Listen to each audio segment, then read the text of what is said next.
Meu filho me ligou do nada. Mãe, nos mudamos para outro estado semana passada. Esquecemos de te avisar. Fiquei 5 segundos em silêncio. Desliguei, abri meu notebook e enviei um e-mail para meu advogado com um anexo que mudaria tudo.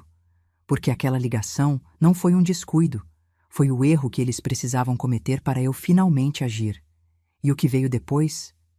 Bem, eles nunca imaginaram. Mas antes de continuar, confira se você já está inscrito no canal e escreva nos comentários. De onde você está assistindo este vídeo? Adoramos saber até onde nossas histórias estão chegando. Eram 3 horas da tarde de uma terça-feira comum quando meu telefone tocou. Eu estava na cozinha preparando um bolo de cenoura, aquele que meu neto Lucas sempre pedia quando vinha me visitar.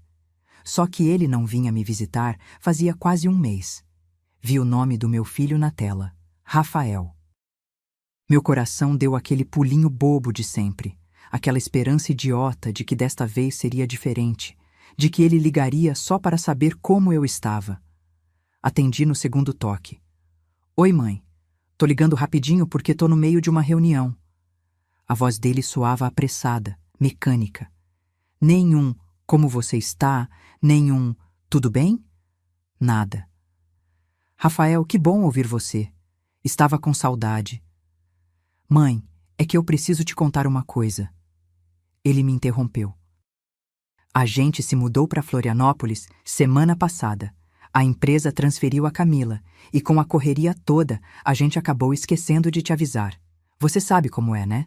Mudança é uma loucura. Esqueceram de me avisar. As palavras ecoaram na minha cabeça como um tapa. Não foi, queria te contar pessoalmente ou desculpa não ter falado antes. Foi, esquecemos. Como se eu fosse a vizinha do prédio, a moça da farmácia, uma conhecida qualquer. Não a mulher que passou 18 horas em trabalho de parto para trazer ele ao mundo. Não a mãe que trabalhou em 2 empregos para pagar a faculdade dele. Ah, entendo. Minha voz saiu calma, mais calma do que eu esperava. Tudo bem, filho. Boa sorte aí na nova cidade. Valeu, mãe. A gente se fala depois, tá? Tenho que voltar para a reunião. Ele desligou antes mesmo que eu pudesse responder. Fiquei parada ali com o telefone na mão, olhando para o bolo de cenoura pela metade no balcão. A cobertura de chocolate que o Lucas adorava estava derretendo na panela. Os 6 anos dele sorrindo naquela foto na geladeira. A última vez que ele tinha vindo aqui há 4 semanas. Eu tinha prometido fazer o bolo favorito dele no próximo fim de semana. Só que agora não haveria próximo fim de semana. Eles tinham ido embora, para outro estado, e esqueceram de me contar. O silêncio da minha casa nunca tinha sido tão pesado. Eu podia ouvir o relógio da sala, o zumbido da geladeira, o som distante de carros na rua. Tudo continuava normal lá fora. Mas dentro de mim, algo havia quebrado de vez. Não chorei. Já tinha chorado demais nos últimos 3 anos, desde que Camila entrou na vida do Rafael como um furacão silencioso e começou a me afastar dele, pouco a pouco. Cada desculpa, cada promessa quebrada, cada ligação não retornada. Eu tinha engolido tudo, justificado tudo, porque era meu filho e eu o amava. Mas existe um limite, e eu tinha acabado de alcançar o meu. Desliguei o fogão. A cobertura de chocolate podia esperar. Ou talvez eu nunca mais fizesse aquele bolo. Não importava mais. Fui até o meu quarto com passos que pareciam carregar toneladas. Abri a gaveta da minha mesinha de cabeceira e peguei meu notebook. Aquele que Rafael me deu 2 anos atrás, dizendo que eu precisava me atualizar. Que ironia. Sentei na beira da cama, a mesma cama que dividi com meu falecido marido Paulo por 26 anos, até o câncer levá-lo de mim há 5 anos. Paulo sempre soube ler as pessoas. Quando conheceu Camila pela primeira vez, ele me puxou de canto e sussurrou. Essa moça tem olhos frios, Clara. Cuidado. Eu não quis acreditar. Achei que ele estava sendo protetor demais, ciumento do nosso único filho. Mas Paulo estava certo. Ele sempre estava. Abri meu e-mail com dedos que tremiam, não de medo, mas de determinação. Digitei o endereço do Dr. Henrique Tavares, meu advogado há mais de 15 anos. Ele tinha cuidado do inventário do Paulo, tinha me ajudado quando precisei resolver questões do apartamento que herdei da minha mãe. E ele tinha me ajudado nos últimos 6 meses com algo que eu vinha planejando em silêncio, enquanto todos achavam que eu era só uma velha ingênua e sentimental. Comecei a digitar: Doutor Henrique, preciso que iniciemos o processo que discutimos. Anexei toda a documentação adicional. Chegou a hora de agir. Meu dedo pairou sobre o botão de enviar. Por um segundo, apenas um segundo, hesitei. Pensei no Rafael criança, nos domingos de manhã, quando ele pulava na minha cama pedindo panquecas. Pensei nas tardes que passamos jogando videogame juntos, mesmo eu não entendendo nada. Pensei em cada abraço, cada "eu te amo, mãe", cada promessa de que ele sempre estaria por perto. Mas então, lembrei do último ano, das visitas que foram ficando cada vez mais raras, dos aniversários esquecidos. O meu 63 passou sem uma ligação sequer. Do Natal que passei sozinha porque Camila queria ir para a casa da família dela e Rafael nem me convidou. Das vezes que liguei e ouvi Camila sussurrar ao fundo: "Fala que você está ocupado." Lembrei do apartamento.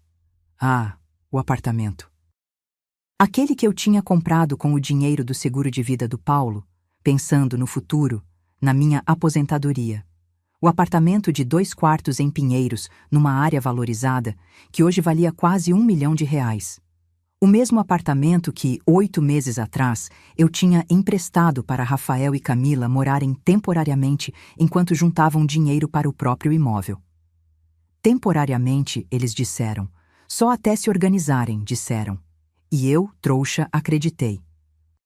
Assinei um contrato de comodato, gratuito, porque era meu filho.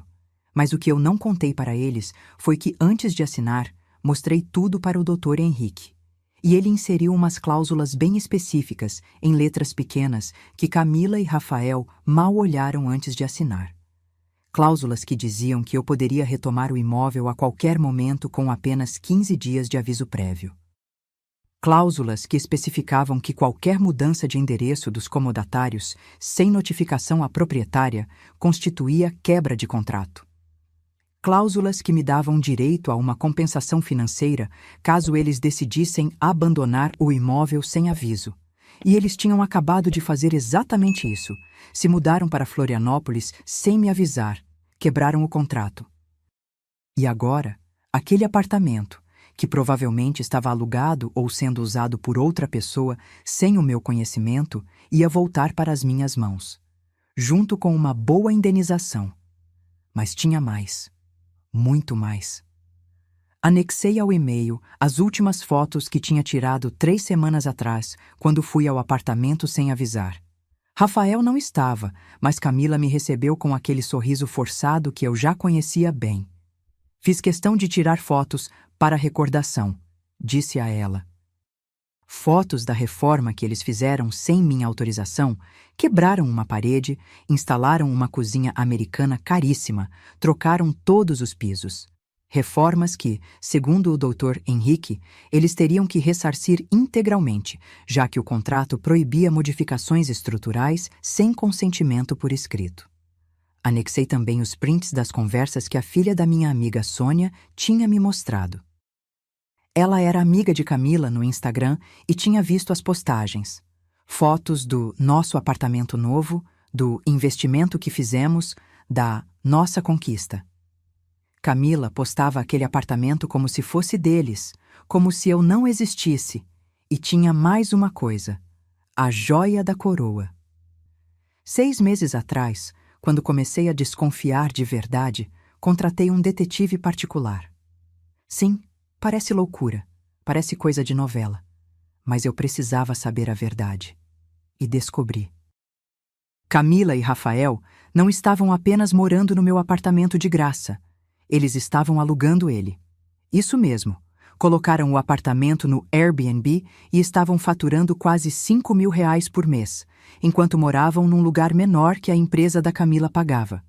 Durante 8 meses, eles lucraram R$40 mil com a minha propriedade.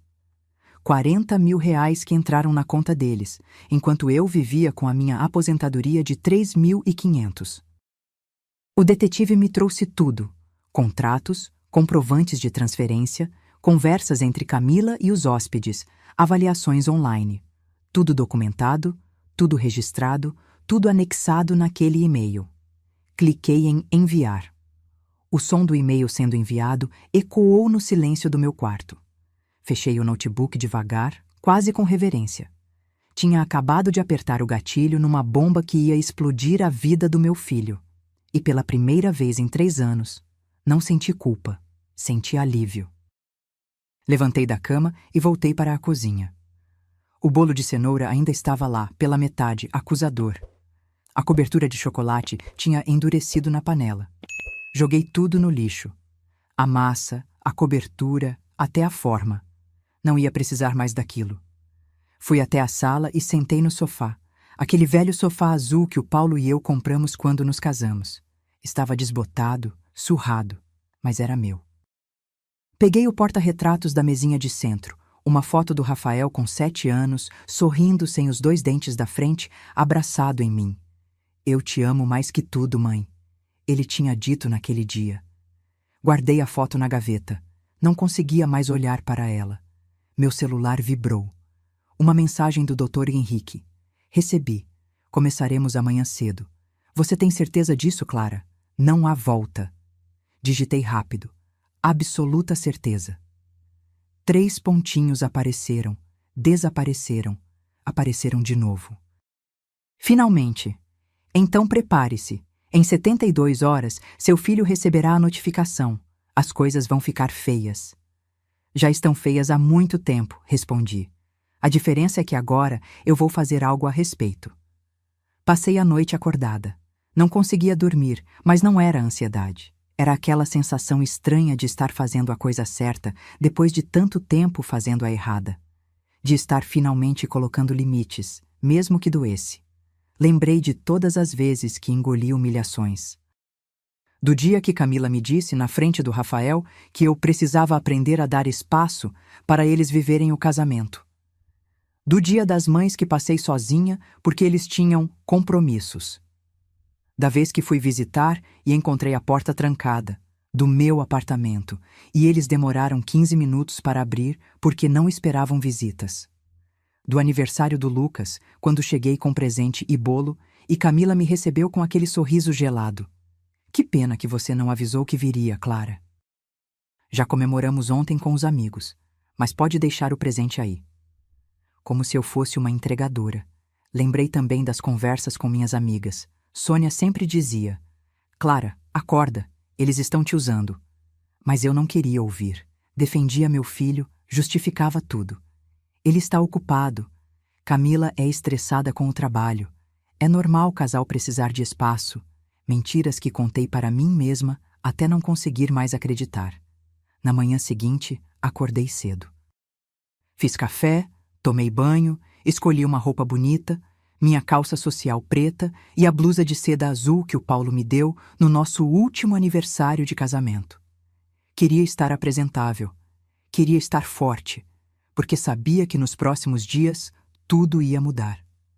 Dr. Henrique me ligou às 9 da manhã. Clara, está pronta? Vou protocolar hoje a ação de reintegração de posse, mais ação por danos materiais e enriquecimento ilícito. Calculei tudo, os 40.000 que eles lucraram, mais as reformas não autorizadas, mais os danos morais. Estamos falando de uma ação de aproximadamente R$ 200.000. R$ 200.000. Eu nunca tinha processado ninguém na vida. E agora estava processando meu próprio filho por esse valor absurdo. E quanto tempo até eles serem notificados? Perguntei, surpresa com a firmeza da minha própria voz. 48 horas no máximo. A notificação vai chegar tanto no endereço do apartamento quanto no celular dele. Não tem como escapar. E se ele quiser conversar? Tentar um acordo? Dr. Henrique fez uma pausa. Clara, posso te dar um conselho? De advogado e de amigo que conheceu você e Paulo há anos? Pode. Não atenda. Não quando ele ligar desesperado, querendo explicar, justificar, prometer que vai resolver. Porque ele vai ligar, tenha certeza. E ele vai dizer exatamente o que você quer ouvir. Mas as ações falam mais que palavras, e as ações dele nos últimos anos foram bem claras. Eu sabia que ele estava certo. Não vou atender. Ótimo. Deixa eu cuidar disso. Você só precisa se manter firme. Os 2 dias seguintes foram os mais estranhos da minha vida. Segui minha rotina normal. Academia pela manhã, mercado, almoço com Sônia, novela à tarde. Mas era como se eu estivesse em piloto automático, esperando a bomba explodir. Na quinta-feira à tarde, meu telefone tocou. Rafael. Olhei para a tela, o coração acelerado. Deixei tocar, tocar, tocar, até cair na caixa postal. 2 minutos depois, tocou de novo. E de novo, e de novo. 5 ligações em 10 minutos. Então vieram as mensagens. Mãe, atende por favor. Mãe, preciso falar com você urgente. Acabei de receber uma notificação do tribunal. Isso é sério? Mãe, pelo amor de Deus, me liga. Minha mão tremia segurando o celular. Uma parte de mim, aquela parte mãe, aquela parte que ainda amava o menino que ele foi um dia, queria atender, queria explicar, queria ouvir a voz dele. Mas a outra parte, a parte que tinha sido humilhada, ignorada e usada, essa parte era mais forte agora. Bloqueei o número. 10 minutos depois, meu telefone tocou de novo. Número desconhecido. Atendi sem pensar. Mãe, que história é essa de processo? Você enlouqueceu? Era Rafael, a voz alta, desesperada. Ao fundo, ouvi Camila gritando alguma coisa. Oi, Rafael. Minha voz saiu calma, quase fria. Como está Florianópolis? Como está? Mãe, esquece Florianópolis. Que diabos você fez? Um oficial de justiça apareceu aqui no trabalho da Camila. Foi uma humilhação. E a notificação diz que a gente deve R$200 mil. 200 mil. Na verdade, vocês não devem. O valor é apenas uma compensação justa pelo uso indevido da minha propriedade. Está tudo detalhado na petição inicial. Tenho certeza que você leu. Uso indevido? Mãe, você nos emprestou o apartamento. Emprestei para vocês morarem. Não autorizei que alugassem. Não autorizei reformas estruturais. E certamente não autorizei que se mudassem de cidade sem nem me avisar, quebrando o contrato de comodato. Silêncio do outro lado. Então a voz de Camila aguda. Deixa eu falar com ela. Oi, Clara. O tom dela era peçonhento. Olha, sei que a senhora está chateada porque a gente esqueceu de avisar sobre a mudança, mas isso não justifica esse absurdo. A gente pode conversar, resolver isso numa boa. A senhora não precisa envolver justiça, advogado, esse escândalo todo. Camila, você tem razão. Eu não precisaria envolver justiça se vocês não tivessem transformado meu apartamento num negócio lucrativo pelas minhas costas. Se vocês não tivessem me tratado como uma idiota durante 3 anos. A gente nunca. Vocês alugaram meu apartamento por 8 meses e embolsaram R$40 mil. Fizeram reformas caríssimas sem autorização, me trataram como visita indesejada na minha propriedade. E agora se mudaram sem nem ter a decência de me contar. Então sim, Camila, eu precisei envolver a justiça, porque claramente o respeito e o diálogo não funcionam com vocês. Você é uma... Rafael tomou o telefone dela. Mãe, por favor, a gente pode resolver isso. A gente pode te pagar de volta, devolver o apartamento, o que você quiser, mas cancela esse processo, por favor. Não. Mãe. Não, Rafael, eu cansei. Cansei de ser tratada como capacho, como banco, como a velha chata que atrapalha a vida de vocês. O processo vai continuar. A gente não tem esse dinheiro, vai nos arruinar. Deviam ter pensado nisso antes. Eu sou seu filho. E foi essa frase, essa maldita frase, que partiu algo dentro de mim. Exatamente, Rafael. Você é meu filho. E mesmo assim me tratou como lixo. E foi por isso que doeu tanto. Se fosse um estranho, eu nem me importaria. Mas você era para ser meu porto seguro, minha família. E você escolheu uma mulher que mal conhecia e me descartou como se eu não valesse nada. Minha voz falhou pela primeira vez. Eu dei tudo por você. Tudo. Trabalhei dobrado para você estudar numa boa escola. Vendi as joias da minha mãe para pagar sua faculdade. Fiquei viúva e sozinha, mas nunca pedi nada em troca porque era minha obrigação como mãe. E a única coisa que eu pedia era um mínimo de respeito. Mas nem isso eu tive. Mãe, A audiência é daqui a 3 semanas. Meu advogado vai entrar em contato. E Rafael, não me ligue mais. Desliguei. E desliguei chorando, porque por mais forte que eu tentasse ser, ainda doía. Deus, como doía. Depois daquela ligação, passei o resto da tarde num estado estranho, entre alívio e tristeza profunda. Era como se uma parte de mim tivesse morrido. Aquela parte que ainda acreditava que as coisas podiam voltar a ser como eram antes, que meu filho um dia acordaria e perceberia o que estava fazendo. Mas outra parte tinha nascido. Uma parte que sabia se defender, que entendia que amor próprio não é egoísmo, que reconhecia que nem toda família merece perdão automático só por ser família. Sônia apareceu na minha casa naquela noite sem avisar, com uma garrafa de vinho e comida japonesa. Vi suas mensagens, vim fazer companhia. Sentamos na varanda, comendo sushi e tomando vinho barato enquanto o sol se punha.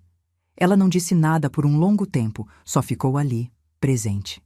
E era disso que eu precisava. Ele ligou? Ela perguntou finalmente. Ligou, gritou, se desesperou, me implorou para cancelar o processo. E você? Disse não. Tomei um gole de vinho. E sabe o que é engraçado? Eu achei que ia me sentir culpada, que ia passar a noite sem dormir, me arrependendo, mas eu dormi bem pela primeira vez em meses. Sônia sorriu. Porque você fez a coisa certa, Clara. Finalmente. Nas semanas seguintes, minha vida virou de cabeça para baixo. Rafael tentou me ligar de pelo menos 10 números diferentes. Mandou e-mails, mensagens pelo WhatsApp de amigos, até uma carta registrada. Todas dizendo a mesma coisa, que ele tinha errado, que estava arrependido, que queria resolver tudo, que a Camila estava desesperada, que eu ia destruir a família. Eu não respondi nenhuma. Dr. Henrique me mantinha informada de tudo. Eles contrataram um advogado. Fraco, mas contrataram. Vão tentar alegar que você deu permissão tácita para o aluguel, que as reformas valorizaram o imóvel. Não vai colar, mas vão tentar.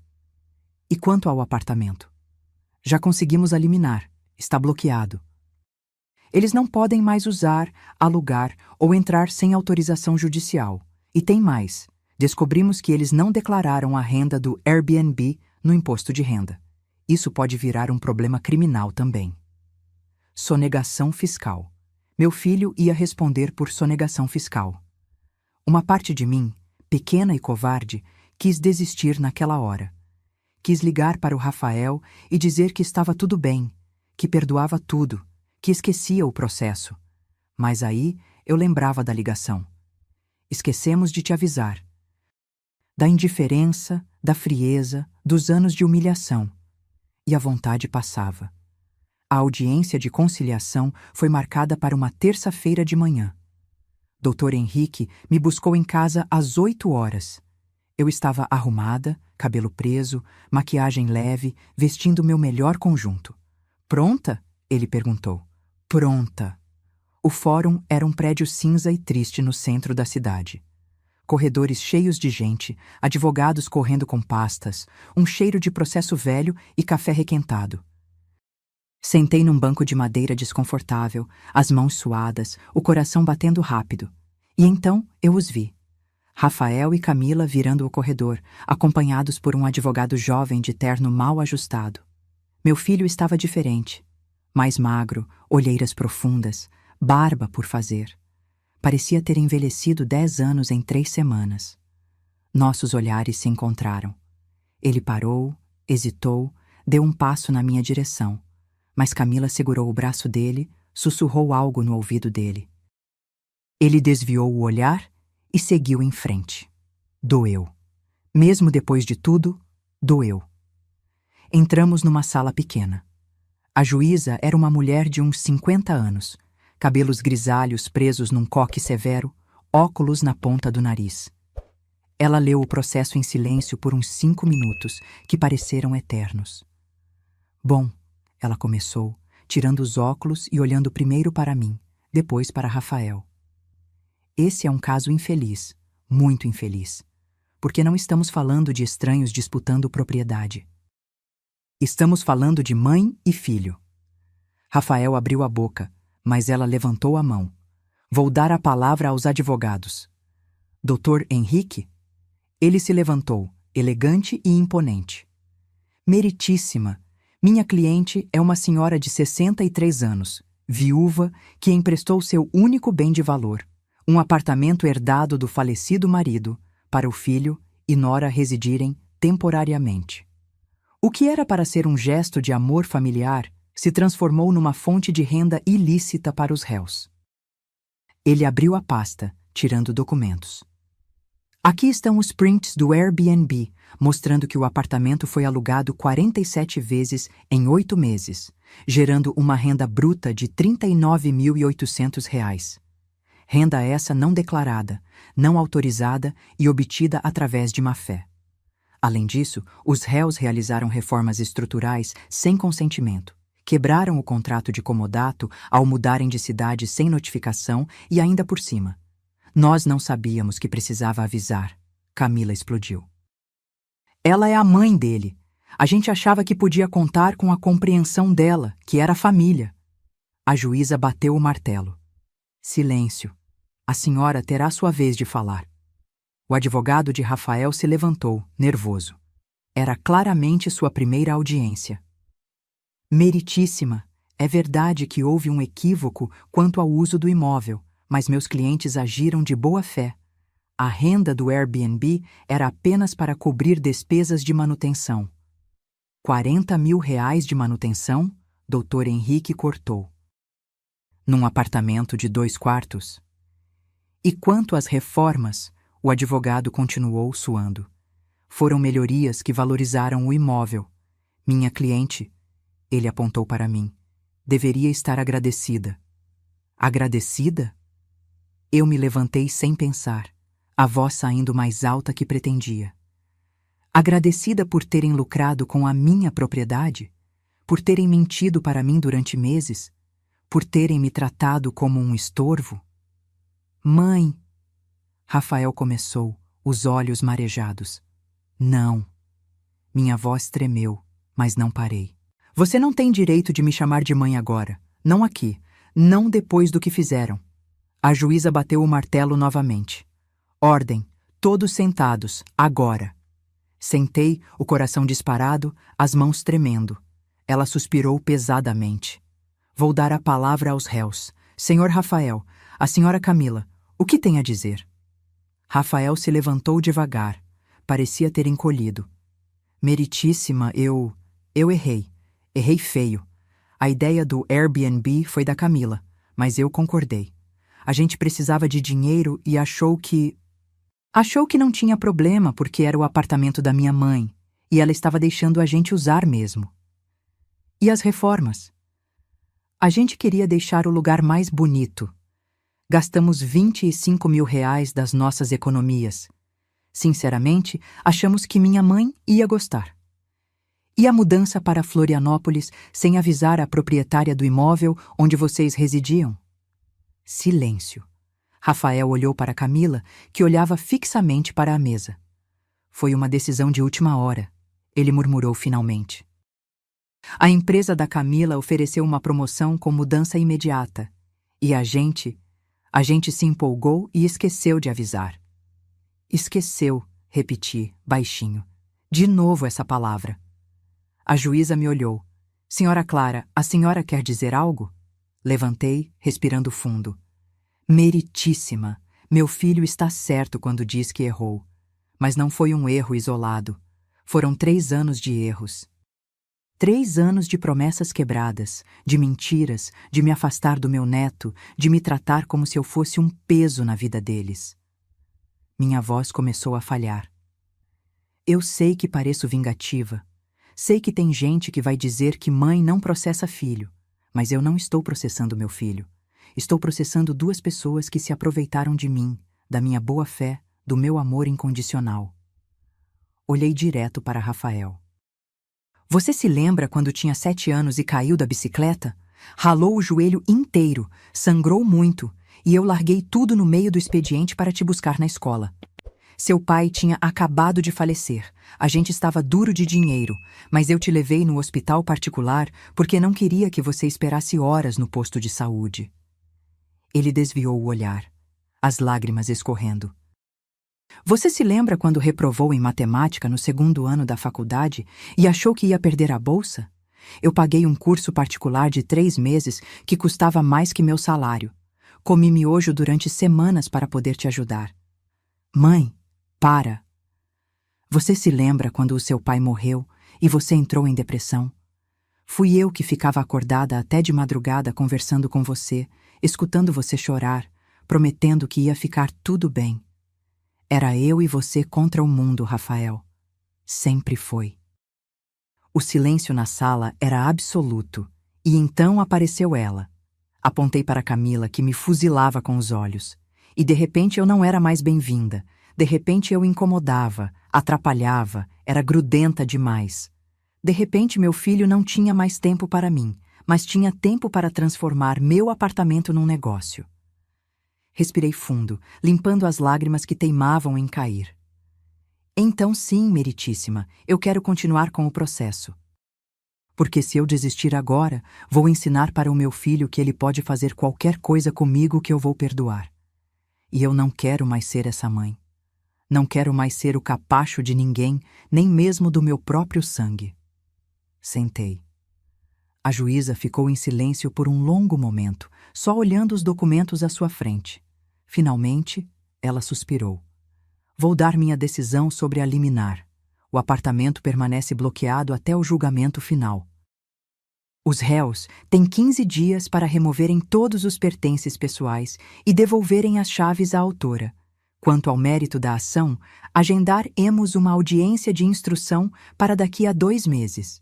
Ambas as partes devem levar testemunhas e provas adicionais. Bateu o martelo.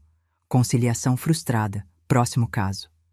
Saí do fórum com o Dr. Henrique, as pernas bambas, o coração ainda acelerado. O sol lá fora parecia ofensivo na sua normalidade. Pessoas passavam rindo, tomando café, vivendo suas vidas comuns, enquanto a minha tinha acabado de implodir de vez. Você foi incrível lá dentro, Dr. Henrique disse parando no estacionamento. Dizer aquelas coisas não deve ter sido fácil. Não foi. Minha voz saiu rouca, mas precisava ser dito. No caminho de volta para casa, fiquei em silêncio olhando pela janela. Pensei em quanto tempo tinha demorado para chegar naquele ponto, em quantas humilhações eu tinha engolido antes de finalmente reagir. Quando cheguei em casa, me tranquei no quarto e chorei. Chorei pelo filho que eu perdi, pela relação que nunca mais seria a mesma, pela família que deixou de existir no momento em que ele escolheu Camila ao invés de mim. Mas também chorei de alívio, porque pela primeira vez em anos eu tinha defendido minha dignidade. Tinha dito não quando teria sido mais fácil dizer sim. Tinha escolhido a mim mesma. Meu celular vibrou. Uma mensagem de número desconhecido. Você é uma mãe horrível. Espero que fique feliz destruindo a vida do seu próprio filho por causa de dinheiro. Você não merece ser avó do Lucas. Não se surpreenda se nunca mais vir ele. Camila, obviamente. Bloqueei o número sem responder. 2 horas depois, outra mensagem, outro número. Mãe, sou eu. Camila tá desesperada. Diz que a gente vai perder tudo por sua causa. Por favor, pensa no Lucas. Ele precisa de estabilidade, precisa dos pais. Você vai fazer seu próprio neto crescer vendo o pai falido? Essa doeu mais. Porque Rafael sabia exatamente onde me atingir. No Lucas, no meu netinho de 6 anos que eu amava mais que tudo. Mas eu não ia ceder. Não dessa vez. Rafael, digitei devagar. O Lucas vai crescer vendo que ações têm consequências. Que não se pode usar as pessoas e esperar que fique tudo bem. E se vocês ficarem falidos, vai ser culpa de vocês, não minha. Eu só estou exigindo o que é justo. Não houve resposta. Os 15 dias para desocuparem o apartamento passaram num borrão. Dr. Henrique acompanhou todo o processo. Eles tiraram os móveis, limparam, mais ou menos, devolveram as chaves através de um oficial de justiça. Quando finalmente entrei no apartamento novamente, depois de 8 meses, quase não o reconheci. A parede que separava a cozinha da sala tinha sido demolida, criando um ambiente integrado. O piso, que era de cerâmica simples, agora era porcelanato cinza. A cozinha tinha armários planejados caríssimos. O banheiro tinha sido totalmente reformado com louças importadas. Era bonito. Objetivamente bonito. Mas não era mais meu. Era como se tivessem apagado a memória do Paulo daquele lugar, as nossas lembranças, e colocado a versão deles. Encontrei algumas coisas que eles esqueceram. Um brinquedo do Lucas debaixo do sofá, uma foto de casamento deles em cima da estante, algumas roupas de bebê. Sentei no chão da sala vazia e chorei de novo. Chorei segurando aquele carrinho de brinquedo, pensando em quando foi a última vez que vi meu neto. 2 meses atrás, rapidamente, quando insisti tanto que Rafael cedeu e me levou para almoçar com eles. Lucas tinha passado o tempo todo grudado no iPad, enquanto Camila e Rafael conversavam entre si, me ignorando. Quanto tempo até eu ver ele de novo? Meses? Anos? Será que Camila ia mesmo cumprir a ameaça e me afastar completamente dele? Meu celular tocou. Sônia. Então, como tá o apartamento? Diferente. Muito diferente. Minha voz ecoava no ambiente vazio. Não sei se consigo morar aqui de novo, sabe? Tem muita coisa deles aqui ainda, mesmo sem os móveis. Você não precisa morar aí. Aluga, vende, sei lá. Mas pelo menos agora é seu de novo. Ela tinha razão. Eu tinha recuperado meu patrimônio. Agora precisava decidir o que fazer com ele. Passei os dias seguintes limpando o apartamento, contratando pintores para refazer as paredes, tentando trazer de volta algo que se parecesse com o lugar onde eu e Paulo fomos felizes. Mas era inútil. Aquele apartamento tinha virado outra coisa. Coloquei à venda. Dr. Henrique me ligou numa quinta-feira. Clara, o advogado deles entrou em contato. Querem propor um acordo. Meu coração disparou. Que tipo de acordo? Eles se comprometem a pagar R$ 50.000 parcelados em 5 anos, renunciam a qualquer direito sobre as reformas feitas e pedem que você retire a queixa do imposto de renda sobre a renda não declarada. 50 mil. Menos que os 40 que lucraram só com o Airbnb, sem contar as reformas. E se eu não aceitar? O processo continua. Vai demorar anos, vai custar caro para os 2 lados e o resultado é incerto. Você pode ganhar tudo, pode ganhar parcialmente, pode até perder se o juiz entender que você deu autorização implícita. Mas você acha que a gente ganha? Acho. As provas são sólidas, mas justiça é imprevisível, Clara. Você sabe disso. Fiquei em silêncio pensando. Eles estão desesperados, Dr. Henrique continuou. Rafael me ligou pessoalmente ontem, chorou no telefone. Disse que está com depressão, que Camila está em crise de ansiedade, que o casamento está por um fio. Disse que só quer consertar o erro e seguir em frente. Ele disse que sente saudade de você. Essa última frase me quebrou, porque por mais forte que eu tentasse ser, eu também sentia. Sentia falta do meu filho, do jeito que ele me abraçava, da risada dele, das nossas conversas. Sentia falta de ser mãe. Posso pensar? Claro, mas preciso de uma resposta até segunda. O prazo para a resposta judicial é apertado. Passei o fim de semana inteiro pensando. Liguei para Sônia, para minha irmã em Curitiba, até para o padre da igreja que eu frequentava. Todos tinham opiniões diferentes. Aceita logo e supera isso, Sônia dizia. R$ 50.000 é melhor que nada e você recupera seu filho. Não aceita, minha irmã falava. Eles têm que pagar pelo que fizeram, integralmente. Perdão é libertador, o padre sugeriu. Mas perdão não significa aceitar o inaceitável. No domingo à noite, tomei minha decisão. Liguei para Dr. Henrique. Eu aceito o acordo, mas com uma condição adicional. Qual? Eu quero uma retratação pública. Quero que eles façam um post nas redes sociais, nos perfis de ambos, explicando o que fizeram, se desculpando publicamente e reconhecendo que agiram de má fé. Quero que os amigos deles saibam a verdade. Quero que a família da Camila saiba. Quero que fique registrado. Silêncio do outro lado. Clara, isso é humilhante para eles. Foi humilhante para mim ser tratada como fui. Foi humilhante descobrir que meu próprio filho estava lucrando às minhas custas. Foi humilhante ouvir: esquecemos de te avisar. Então sim, eu quero que eles sintam um pouquinho da humilhação que eu senti. Eles nunca vão aceitar isso. Então não tem acordo. Simples assim. Dr. Henrique respirou fundo. Tudo bem. Vou passar a proposta. Na terça-feira, ele me ligou de volta. Eles aceitaram. Não acreditei. Sério? Rafael aceitou na hora. Foi Camila que resistiu, mas ele bateu o pé. Disse que só quer acabar com isso. O post vai ar nessa sexta-feira. Sexta-feira chegou e eu estava nervosa o dia inteiro. Fiquei olhando o celular compulsivamente, atualizando o Instagram a cada 5 minutos. Às 18 horas, o post apareceu. Primeiro no perfil do Rafael, depois no da Camila. Era uma foto dos dois, sem sorrisos, com uma legenda longa. Precisamos fazer um comunicado importante e difícil. Durante os últimos 8 meses, moramos num apartamento emprestado pela mãe do Rafael, a Clara. O que deveria ser um gesto temporário e familiar se transformou em algo errado. Alugamos o apartamento sem autorização dela, lucramos financeiramente com a propriedade dela e tratamos ela de forma desrespeitosa e ingrata.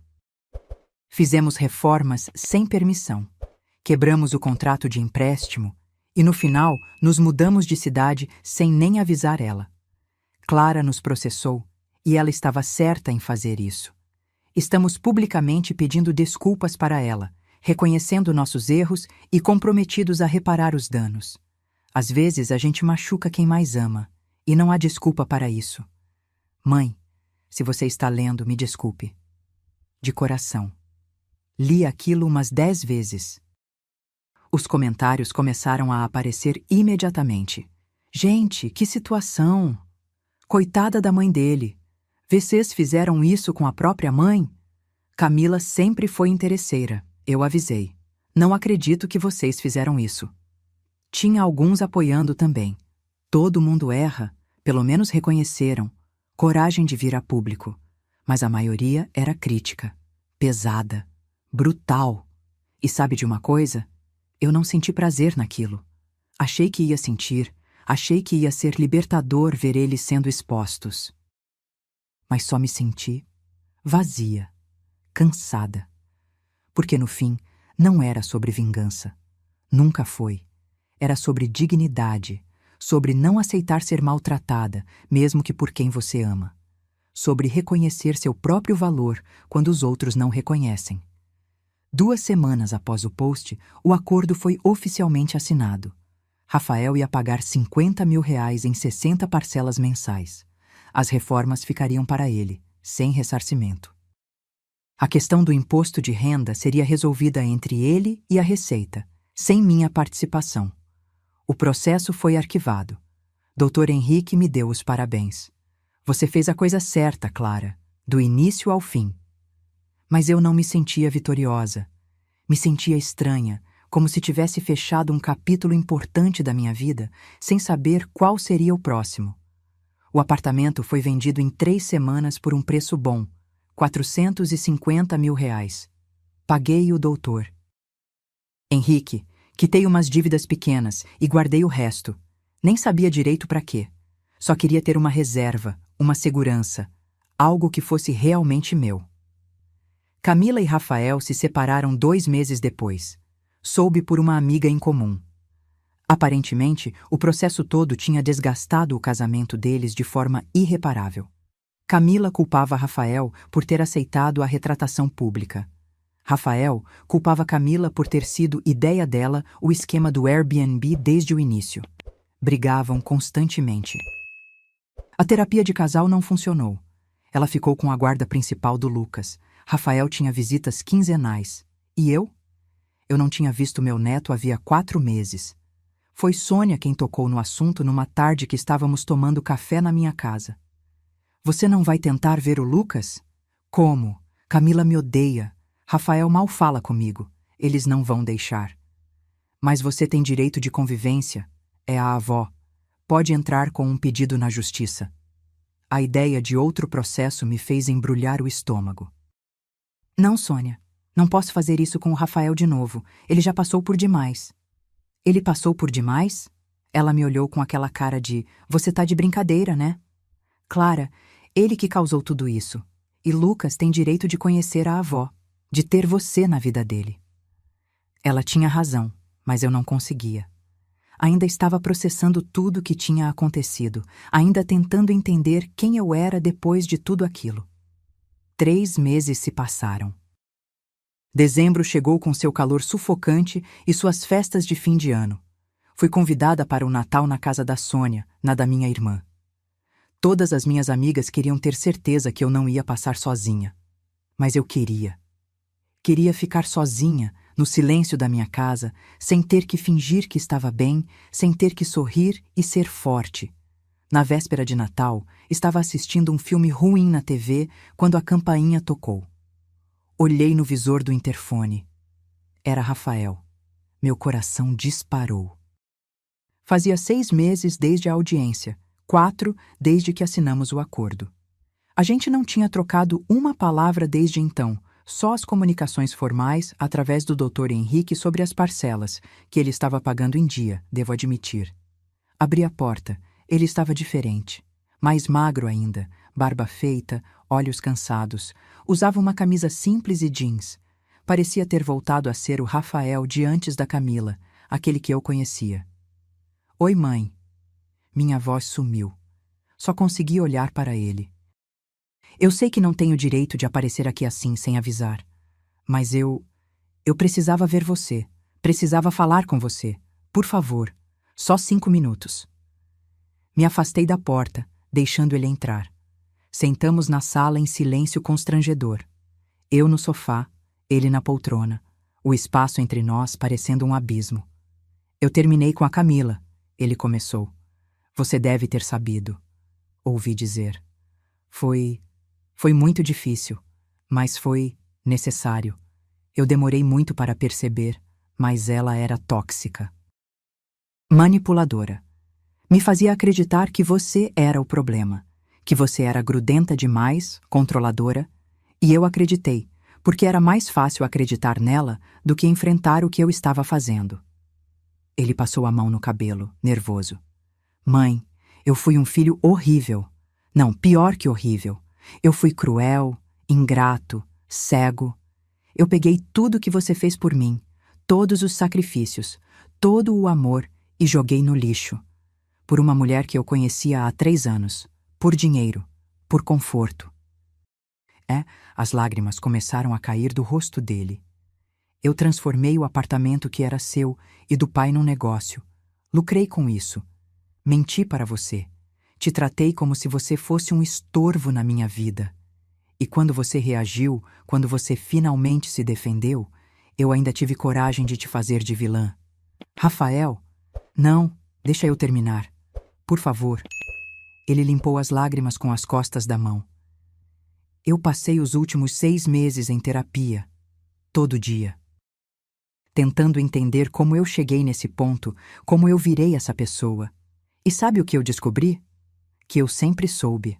Lá no fundo, eu sempre soube que estava errado. Mas era mais fácil fingir que não sabia. Ele olhou direto nos meus olhos. Você tinha razão em tudo. Em me processar, em exigir a retratação, em não me perdoar fácil. Porque se você tivesse perdoado, eu não teria aprendido nada. Eu teria continuado sendo aquele filho que acha que pode fazer qualquer coisa porque no final, a mãe sempre perdoa. E agora? Perguntei baixinho. Você aprendeu? Aprendi que amor não é suportar qualquer coisa. Aprendi que respeito vem antes de sangue. Aprendi que eu destruí a relação mais importante da minha vida por nada. Porque hoje eu não tenho mais a Camila, quase não vejo meu filho e perdi você. Perdi minha mãe. Ele soluçou. E eu não estou aqui pedindo perdão. Não estou pedindo que você volte a me amar, que esqueça tudo. Sei que isso é impossível. Só estou aqui para dizer que eu entendi. Entendi o que fiz, entendi a dor que causei e vou carregar isso pelo resto da vida. Levantou da poltrona. É só isso. Eu só precisava que você soubesse. Ele caminhou em direção à porta. Rafael.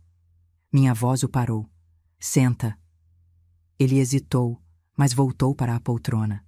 Respirei fundo, organizando os pensamentos. Eu passei os últimos 6 meses com raiva de você. Raiva, mágoa, decepção. Teve dias que eu acordava odiando você, odiando o que você fez comigo. Teve dias que eu queria que você sofresse, que sentisse uma fração da dor que eu senti. Eu sei. Mas também teve dias, continuei, que eu só sentia falta do meu filho, do menino que você era, dos domingos que a gente passava junto, das nossas risadas. Teve dias que eu pegava seu telefone para te ligar só para ouvir sua voz, e aí lembrava de tudo e guardava o telefone de novo. Limpei uma lágrima que insistia em cair. Você me machucou de um jeito que eu não sabia que era possível, porque quando um estranho te magoa, dói. Mas quando é seu filho, é como se arrancassem um pedaço de você. Mãe, eu sinto muito, mas eu também aprendi uma coisa nesses 6 meses. Aprendi que eu sou mais forte do que pensava. Aprendi que eu posso sobreviver sem você, que eu posso me defender, que eu tenho valor mesmo quando você não reconhece. E isso foi libertador, Rafael. Doloroso, mas libertador. Olhei para ele.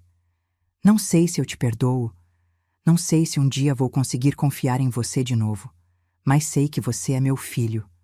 E que uma parte de mim, por menor que seja, ainda te ama, mesmo depois de tudo. Ele chorava abertamente agora. Então o que eu proponho é isso. A gente recomeça. Devagar. Sem promessas. Sem expectativas. A gente se vê de vez em quando, conversa, tenta reconstruir algo. Não vai ser como era antes. Provavelmente nunca vai. Mas pode ser algo novo. Algo mais honesto. Você faria isso? Ele perguntou, a voz embargada. Mesmo depois de tudo? Faria, mas com limites, com respeito. E na primeira vez que eu sentir que estou sendo desrespeitada de novo, eu vou embora. E dessa vez não tem volta. Entendido? Ele assentiu freneticamente. Entendido, eu juro, mãe. Eu juro que não vou te decepcionar de novo. Veremos. Ficamos em silêncio por um momento. Então ele perguntou hesitante. Você gostaria de ver o Lucas? Na véspera de Natal? Eu tenho ele até amanhã de manhã. A gente podia jantar juntos. Os 3, se você quiser. Meu coração apertou. Camila deixaria? Camila não precisa saber. E, sinceramente, depois de tudo, ela não tem moral para me impedir de levar meu filho para ver a avó dele. 2 horas depois, estava na casa de Rafael, um apartamento pequeno que ele tinha alugado depois da separação. Nada luxuoso, nada parecido com o que ele tinha no meu apartamento. Mas era limpo, organizado, tinha cara de lar. E lá estava o Lucas. Maior, claro. 6 anos e meio agora, já perdendo os dentes de leite. Ele estava no sofá assistindo desenho e nem olhou quando entrei. Lucas, Rafael chamou. Tem alguém aqui que quer muito te ver. O menino se virou. Me olhou com aqueles olhos iguais aos do pai, iguais aos do avô que ele nunca conheceu. Vó? Ele perguntou incerto. Oi, meu amor. Minha voz saiu trêmula. Nossa, como você cresceu! Ele pulou do sofá e correu para mim. Me abraçou com aquela força de criança, apertado, aconchegante, e eu desmoronei. Chorei ali mesmo, abraçada no meu neto, sentindo o cheiro de shampoo infantil do cabelo dele, sentindo o coraçãozinho dele batendo acelerado. Eu tinha saudade da vó, ele murmurou. Cadê você tava? Vó estava resolvendo umas coisas. Mas agora estou aqui, e vou vir mais vezes, tá bem? Promete? Olhei para Rafael por cima da cabeça do Lucas. Ele assentiu levemente. Prometo. Jantamos pizza, porque foi o que Rafael conseguiu encomendar em cima da hora. E assistimos o filme do Shrek, que Lucas queria ver pela 1000ª vez. O menino sentou no meio de nós dois no sofá, segurando minha mão e a do pai, falando sem parar sobre a escola, os amigos, o jogo novo que tinha ganho. Era uma cena tão normal, tão simples, mas depois de tudo que tinha acontecido, parecia um milagre. Quando Lucas foi dormir, Rafael tinha feito uma caminha improvisada com cobertas no chão do quarto dele. Ficamos sozinhos de novo. Obrigado por vir, Rafael disse. Sei que não foi fácil. Não foi, mas valeu a pena, só para ver ele. Ele perguntou por você várias vezes nesses meses. Cadê a avó? Porque a gente não visita mais a avó? Eu não sabia o que responder. E o que você respondia? Que a avó estava ocupada, que logo a gente ia vê-la. Ele fez uma pausa. Eu sabia que estava mentindo. Sabia que você não aparecia porque eu afastei você. Mas era mais fácil mentir para ele do que admitir a verdade. A verdade sendo que o pai dele é um idiota que quase destruiu a própria família. Eu não disse nada, porque era verdade, e os dois sabíamos disso. Mãe, posso te perguntar uma coisa? Pode. Por que você demorou tanto para reagir? Quero dizer, não foi só o apartamento. Foram anos de eu te tratando mal, te ignorando, te afastando. Por que você só reagiu quando eu liguei dizendo que tinha esquecido de te avisar da mudança? Pensei na pergunta. Era algo que eu mesma tinha me perguntado várias vezes. Porque até aquele momento eu ainda tinha esperança. Respondi lentamente. Ainda acreditava que era coisa de fase, que você ia amadurecer, que a Camila ia melhorar. Mas quando você disse esquecemos de te avisar, foi como se você tivesse colocado em palavras o que eu já sabia, mas não queria aceitar, que eu não importava mais, que eu era descartável. Você nunca foi descartável, mãe. Mas eu me sentia assim. E sentimentos importam, Rafael. Mesmo quando a intenção é outra, o que fica é como você fez a pessoa se sentir. Ele assentiu, pensativo. Eu li um texto outro dia. Dizia que a gente só valoriza o que tem quando perde. E é verdade. Eu tinha você, tinha sua presença constante, seu amor incondicional, e achava que era garantido, que você sempre ia estar lá, aceitando qualquer coisa. Até que você não estava mais. E foi assustador, ele continuou. Porque de repente eu vi minha mãe como uma pessoa, sabe? Não só como mãe, aquele papel que eu esperava que você desempenhasse, mas como Clara, uma mulher de 63 anos que tem sentimentos, limites, dignidade, e que eu tinha pisoteado em tudo isso. Era surreal ouvir aquilo. O Rafael que eu conhecia nunca teria essa consciência, essa maturidade para reconhecer tudo isso. A terapia está te fazendo bem, comentei. Está, mas também está sendo brutal, porque tem que olhar para todas as merdas que você fez, todos os defeitos de caráter, todas as desculpas esfarrapadas. Não dá para fingir mais. Não dá para jogar a culpa nos outros. É você, cara a cara com quem você realmente é. E quem você é, Rafael? Ele deu um sorriso triste. Ainda estou descobrindo, mas sei quem eu não quero mais ser. Não quero ser o cara que usa a mãe, o cara que prioriza dinheiro e conforto acima de pessoas, o cara que não sabe dizer não para uma esposa tóxica, o cara que deixa a vida passar enquanto persegue uma ideia de sucesso que nem é dele. Ficamos em silêncio por um tempo, só ouvindo o barulho distante de carros na rua e a respiração suave do Lucas dormindo no quarto ao lado. Mãe, posso te fazer mais uma pergunta? Você está cheio de perguntas hoje, brinquei. Ele sorriu levemente. É que... São 6 meses de coisas que eu queria te perguntar, mas não tinha coragem. Pode perguntar. Você se arrepende? De ter me processado, de ter feito tudo virar público, de tudo? Respirei fundo. Às vezes, tem dias que eu acordo e penso, será que eu exagerei? Será que tinha outro jeito? Mas aí, eu lembro de como eu me sentia antes, de como eu tinha virado uma sombra de mim mesma, sempre com medo de incomodar, sempre pedindo desculpas por existir. E aí, eu sei que não me arrependo. Porque não era sobre o dinheiro, Rafael, nunca foi. Era sobre respeito, era sobre me olhar no espelho e reconhecer a pessoa que eu via, e eu tinha perdido isso. Você e a Camila tinham me transformado em alguém que eu não gostava, alguém pequeno e assustado, e eu precisava resgatar quem eu era. Ele limpou uma lágrima. E você resgatou? Estou no processo. Ainda tem dias difíceis, dias que eu me tentar novamente. E continuar sinto culpada, dias que eu questiono tudo, mas na maioria dos dias, sim, eu me reconheço de novo. Eu te admiro, sabia? Pela coragem de fazer o que você fez. Muita gente não teria. Muita gente não deveria ter que fazer. Filhos deveriam respeitar as mães. Ponto final. Você está certa. Lucas apareceu na porta do quarto, esfregando os olhos. Não consigo dormir. O papai e a avó estão falando muito alto. Rafael riu, levantando. Desculpa, campeão. Vem cá, vou te colocar na minha cama. Você dorme melhor lá.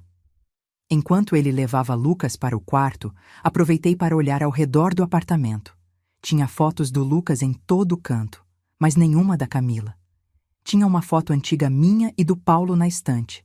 Aquela do nosso aniversário de 20 anos de casados, onde estávamos na praia, bronzeados e felizes. Rafael voltou e pegou seu olhar pousado na foto. Eu sinto falta dele, ele disse baixinho. Do papai. Principalmente agora. Ele saberia o que falar, como consertar tudo. Seu pai te amava muito, mas ele também não aceitaria o que você fez. Ele te cobraria, te desafiaria a ser melhor. Eu sei. Ele já tinha me alertado sobre a Camila, lembra? No primeiro jantar que ela foi lá em casa. Ele me puxou de lado e disse: essa moça é calculista, filho. Abre o olho. E eu não ouvi. Achei que ele estava sendo protetor demais. Seu pai tinha um radar bom para pessoas. Ele tinha. Rafael respirou fundo. Mãe, eu sei que a gente ainda tem um longo caminho pela frente. Sei que reconstruir confiança leva tempo. Mas eu quero tentar. De verdade. Não por culpa, não por obrigação. Mas porque eu percebi que você é a pessoa mais importante da minha vida. E eu quase te perdi por completo. Não quase. Você me perdeu. O que a gente está fazendo agora é tentar construir algo novo. Não é resgatar o que tinha, porque aquilo morreu. É criar uma nova relação com novas bases. E você acha que é possível? Olhei para ele. Meu filho, com todos os seus defeitos e erros, mas ainda meu filho. Acho que só o tempo vai dizer, mas eu estou disposta a tentar. Você está? Mais do que nunca. Saí de lá quase meia-noite. Rafael me ofereceu carona, mas preferi pegar Uber. Precisava daqueles minutos sozinha no carro, processando tudo o que tinha acontecido. Quando cheguei em casa, me joguei no sofá exausta emocionalmente. Meu celular vibrou. Uma mensagem de Rafael. Obrigado por dar uma chance ao seu filho estúpido. O Lucas já está perguntando quando vai ver a avó de novo. Te amo, mãe. E dessa vez, eu vou provar com ações, não só com palavras. Sorri, apesar do cansaço, apesar de tudo. Os meses seguintes foram uma dança delicada de reconstrução. Rafael vinha me visitar uma vez por semana, sempre trazendo o Lucas. A gente almoçava, conversava, assistia filmes. Nada muito profundo, nada muito intenso. Apenas convivência. Ele estava pagando as parcelas religiosamente. Nunca atrasou um dia. E mais que isso, ele perguntava como eu estava, se eu precisava de algo, como tinha sido minha semana. Coisas simples que ele tinha parado de fazer anos atrás. Camila tentou criar problemas algumas vezes. Ligou para mim uma vez, furiosa, dizendo que eu estava manipulando o Lucas, virando ele contra ela. Eu simplesmente desliguei. Não ia entrar nesse jogo. Rafael garantiu que ela não impediria as visitas. Ela pode reclamar o quanto quiser, mas Lucas tem direito de conviver com a avó. E eu tenho a guarda compartilhada. Ela não manda em mim mais. Em abril, Rafael apareceu com uma notícia. Consegui uma promoção. Gerente de projetos. É bem mais dinheiro. Parabéns, filho. Você merece. E por causa disso, eu queria fazer uma coisa. Queria quitar o acordo. Pagar tudo de uma vez. Já calculei com os juros e tudo, dá 48 mil ainda. Eu tenho esse dinheiro agora. Fiquei surpresa. Rafael não precisa. A gente tem um acordo de parcelas. Eu sei que não precisa, mas eu quero. Quero fechar esse capítulo de vez, sabe? Quero que a gente possa seguir em frente sem essa dívida entre nós. Olhei para ele, tentando entender se era genuine ou se tinha alguma agenda escondida. Mas seus olhos eram honestos, transparentes. Tudo bem, concordei finalmente. Se é isso que você quer. 3 dias depois, o valor integral estava na minha conta. E sabe o que eu fiz com esse dinheiro? Guardei metade numa aplicação segura para emergências. E a outra metade eu doei para uma organização que ajuda idosos vítimas de abuso familiar. Porque eu tinha aprendido que dinheiro não compra dignidade. Não compra respeito. Não compra amor verdadeiro. E eu já tinha essas coisas agora. Tinha conquistado de volta através de muita dor, mas tinha. Em junho, meu aniversário de 64 anos, Rafael organizou um almoço surpresa. Nada grande, só ele, Lucas, Sônia, minha irmã. Mas tinha bolo, tinha decoração simples, tinha amor. Feliz aniversário, vó! Lucas gritou quando cheguei, soprando aquelas cornetas barulhentas de festa infantil. Rafael tinha feito meu prato favorito, lasanha, a receita que eu ensinei para ele quando ele tinha 15 anos. Estava um pouco queimada nas pontas, mas estava deliciosa. Faz tempo que eu não cozinho, ele admitiu rindo, mas eu lembrei que você adora lasanha e queria fazer algo especial. Depois do almoço, enquanto Lucas brincava no quintal da Sônia, ela tinha emprestado a casa para o evento, Rafael me puxou de lado. Tenho um presente para você. Me entregou um envelope. Dentro tinha uma carta manuscrita. Várias páginas, escritas com aquela letra torta dele que eu conhecia tão bem. Lê depois, ele pediu, quando estiver sozinha. Li naquela noite, na minha cama, com uma caneca de chá fumegante na mesinha de cabeceira. A carta começava assim: Mãe, tem coisas que eu nunca consegui falar direito. Sempre fui melhor escrevendo do que falando. Você se lembra como eu passava horas escrevendo redações na escola? Então decidi escrever isso, para você ter registrado, para poder reler sempre que duvidar se eu realmente mudei. Eu passei os últimos 9 meses refletindo sobre tudo o que aconteceu. Sobre quem eu me tornei, sobre as escolhas que fiz, sobre a dor que causei, e entendi algumas coisas. A carta seguia por 5 páginas. Ele falava sobre cada momento que tinha me magoado, o Natal que eu passei sozinha, os aniversários esquecidos, as vezes que tinha priorizado a Camila sobre mim. Falava sobre como a terapia estava lhe mostrando padrões de comportamento que ele nem percebia. Sobre como ele tinha aprendido que amor não é só um sentimento, é uma escolha diária de respeitar, valorizar, estar presente. E terminava assim: eu não posso voltar no tempo e mudar o que fiz. Não posso apagar a dor que causei. Mas posso, todos os dias daqui para frente, escolher ser um filho melhor. Não perfeito. Vou errar de novo, com certeza, mas erros diferentes.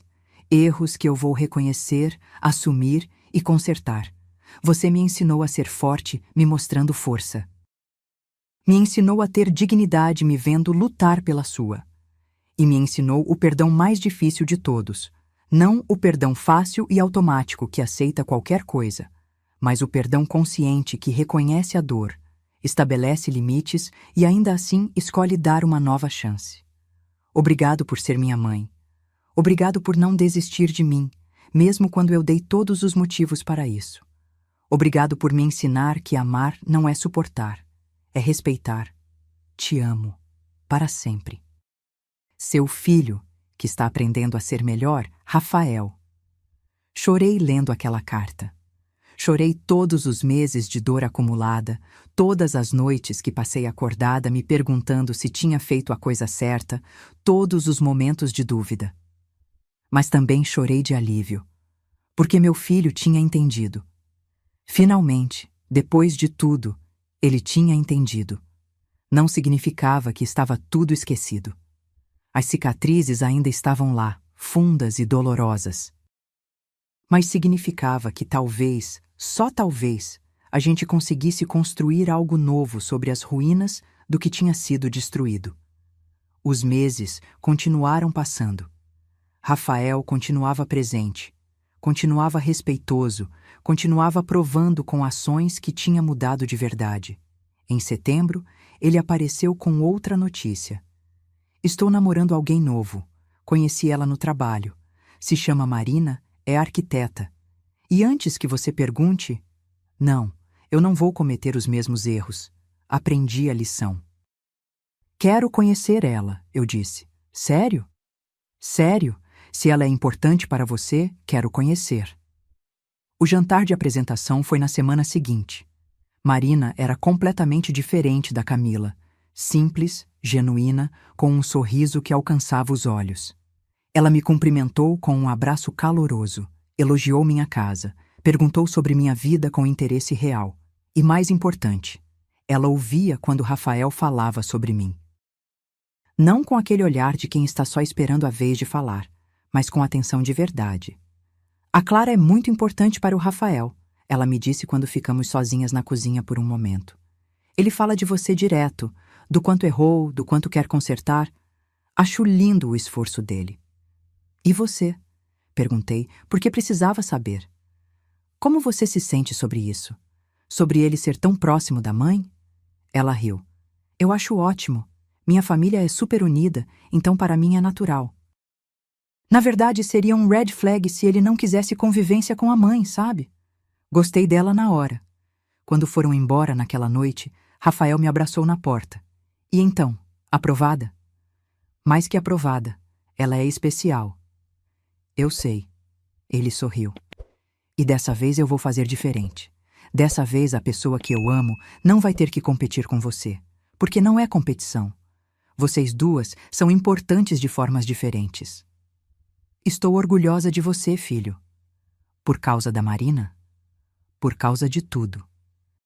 Por ter enfrentado seus erros, ter feito terapia, ter mudado de verdade. Seu pai estaria orgulhoso também. Ele abraçou mais apertado. Obrigado, mãe, por não ter desistido de mim, por ter me dado uma segunda chance. Todos merecem uma segunda chance. O que não merecemos é ficar presos em relacionamentos que nos destroem. Foi isso que eu aprendi. 1 ano e meio depois daquele telefonema que mudou tudo, eu estava numa situação que nunca imaginei possível. Sentada na varanda da minha casa nova, um apartamento menor, mas aconchegante que eu tinha comprado com o dinheiro da venda. Tomando café com meu neto no colo, esperando Rafael e Marina chegarem para o almoço de domingo. Lucas estava me mostrando o desenho que tinha feito na escola. Uma família com 5 pessoas. Ele, o pai, a mãe, Camila, Marina e eu. Minha professora disse para desenhar minha família, então eu desenhei todo mundo. Ficou lindo, meu amor. Vó, posso te perguntar uma coisa? Pode. Por que você e o papai ficaram um tempão sem se ver? Ele disse que foi porque ele fez coisas erradas. Mas que coisas? Como explicar para uma criança de 8 anos a complexidade de tudo o que aconteceu? Seu pai esqueceu por um tempo de valorizar as pessoas que amava, respondi, escolhendo as palavras com cuidado. E a avó precisou ensinar para ele que isso não estava certo. Foi difícil e a gente ficou um tempo sem se falar, mas no final ele aprendeu, e agora estamos aqui juntos de novo. E você não fica mais brava com ele? Não, não fico mais brava. Eu entendi que as pessoas erram, Lucas. Mas o importante é quando elas reconhecem o erro e mudam de verdade. Seu pai fez isso. Ele assentiu, parecendo satisfeito com a resposta, e voltou a colorir seu desenho. Rafael e Marina chegaram minutos depois, trazendo flores e uma torta de morango. "Oi, mãe!" Rafael me beijou na testa. "Como está?" "Bem, muito bem, na verdade." E era verdade. Eu estava bem. Não perfeitamente, não sem cicatrizes, mas bem do jeito que a vida real permite, com altos e baixos, com dias bons e ruins, com memórias dolorosas, mas também com esperança no futuro. Durante o almoço, Marina anunciou que estava grávida. 3 meses. Uma menina. "Vamos chamar ela de Paula", Rafael disse, olhando para mim com significado. "Por causa do vovô." Meus olhos encheram de lágrimas. Seu pai ia amar isso. "Eu sei." Ele pegou minha mão por cima da mesa. "E você vai ser a avó mais presente do mundo dessa criança. Prometo." "Você promete muitas coisas ultimamente", brinquei, mas meu coração estava quente.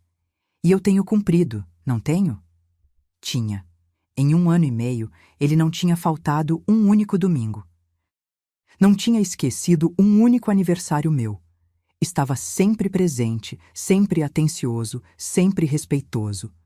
Não era o filho de antes, aquele nunca ia voltar. Mas era um filho melhor, mais consciente, mais maduro, mais genuíno. Depois do almoço, enquanto Marina e Lucas brincavam na sala, Rafael e eu ficamos na varanda. "Mãe, posso te fazer uma última pergunta?" "Você e suas perguntas", ri. "É que eu penso muito em tudo o que aconteceu e me pergunto, valeu a pena? Para você, digo. Todo aquele sofrimento, o processo, o afastamento, valeu?" Pensei por um longo momento. Sabe, Rafael, tem uma diferença entre valer a pena e ser necessário. Não sei se valeu a pena. Doeu demais, custou caro emocionalmente, mas foi necessário. Porque se eu não tivesse reagido, se eu tivesse continuado aceitando ser maltratada, hoje a gente não estaria aqui. Você não teria mudado, eu teria perdido minha dignidade completamente, e nosso relacionamento seria uma farsa. Então, às vezes, a gente precisa perder tudo para poder reconstruir, certo? Às vezes, sim. Nem sempre. Mas no nosso caso, foi necessário quebrar tudo para poder começar de novo com bases sólidas. Ele assentiu pensativo. "Eu ainda sinto culpa, sabia? Toda vez que vejo você, lembro do que fiz, do que te obriguei a passar. E você vai carregar essa culpa pelo resto da vida, assim como eu vou carregar as cicatrizes. Mas a gente não pode viver no passado, Rafael. A gente pode lembrar, aprender, mas não pode ficar preso lá. Você me perdoou mesmo? De verdade?" Olhei para meu filho. Para aquele homem de 30 e poucos anos que tinha sido um menino abraçado em mim, chorando por causa de pesadelos. Que tinha sido um adolescente rebelde, mas amoroso. Que tinha se perdido por uns anos, mas tinha encontrado o caminho de volta. "Sim", respondi. "Eu te perdoei. Não foi rápido, não foi fácil. Mas sim, te perdoei. Porque guardar rancor ia me destruir mais do que já tinha sido destruída. E porque você provou que merecia o perdão." Ele abraçou, e eu senti ele tremer com soluços silenciosos. "Eu te amo, mãe, e vou passar o resto da minha vida tentando ser digno de você." "Você já é, filho, você já é." Quando eles foram embora naquela tarde, fiquei na varanda assistindo o sol se pôr. Peguei meu celular e olhei a última foto que tínhamos tirado. Eu, Rafael, Marina e Lucas, todos sorrindo. Uma família imperfeita, mas real. Pensei em tudo que tinha acontecido desde aquele telefonema há 1 ano e meio. A dor, a raiva, o processo judicial, o afastamento. Mas também a reconstrução, o perdão, o recomeço. E entendi que às vezes a vida precisa nos quebrar completamente para poder nos reerguer da forma certa. Que amor verdadeiro não é aceitar tudo, é saber quando lutar e quando perdoar. Que família não é quem compartilha sangue, mas quem compartilha respeito. Meu telefone vibrou. Uma mensagem de Rafael. Obrigado pelo almoço. Obrigado por nos dar mais essa chance. Obrigado por ser a pessoa mais forte e incrível que eu conheço. Te amo infinito. Sorri, respondendo simplesmente: Te amo também, filho. E era verdade. Apesar de tudo, ainda amava. Mas agora amava com limites, com respeito, com dignidade intacta. Porque essa tinha sido minha maior lição. Você pode amar alguém profundamente e ainda assim não aceitar ser maltratado. Pode perdoar e ainda lembrar.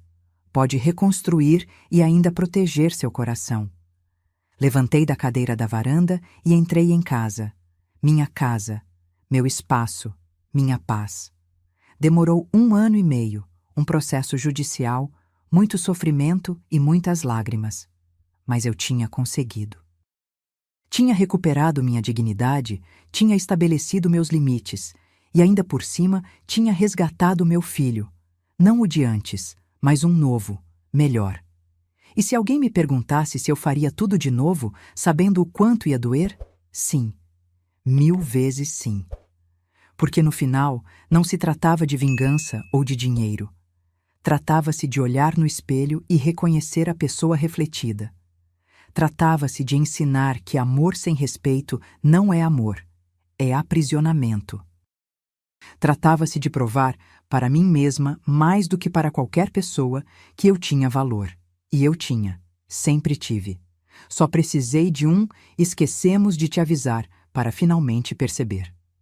Agora, se você gostou dessa história, clica em se inscrever e me diz nos comentários qual parte te deixou de queixo caído. Ah, e não esqueça de se tornar membro para ter acesso a vídeos exclusivos que não posto aqui. Te espero lá.